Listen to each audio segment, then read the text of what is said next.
Voilà donc l'exemple 4 à la page 98.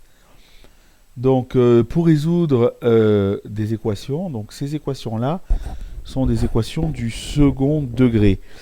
Alors du second degré, ça veut dire qu'il y a x qui apparaît à la puissance 2, x carré. Ici, on le voit de manière explicite.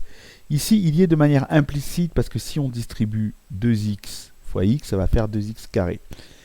Donc, dans tous les cas, on sait résoudre, vous savez résoudre en seconde des équations du second degré sous forme factorisée. Ici, l'équation est directement sous forme factorisée. Donc, pour que c'est un facteur, c'est-à-dire c'est un produit entre 5 moins 2x et x plus 3.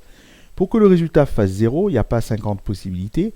Il faut que soit 5 moins 2x fasse 0, soit x plus 3. Donc, vous résolvez séparément les deux équations. 5 moins 2x égale 0, ça nous donne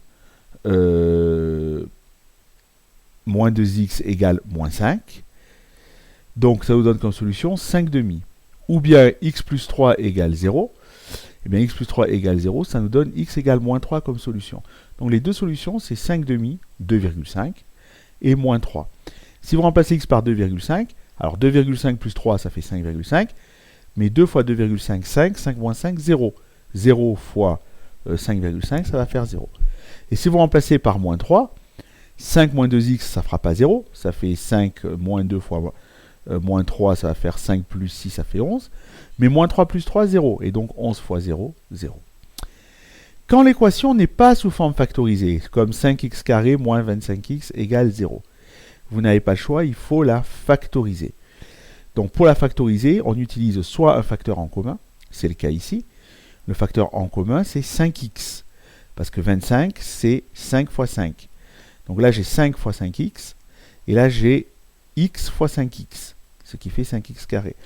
Donc si je factorise 5x, dans le premier terme, il reste x. On vérifie qu'en développant 5x fois x, ça fait bien 5x au carré quand on distribue.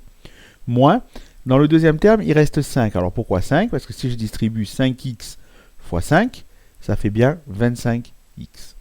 Voilà, et quand on a factorisé, on fait pareil. On résout 5x égale 0, et x moins 5 égale 0. Donc ça donne soit x égale 0, soit x égale 5. Voilà les deux solutions.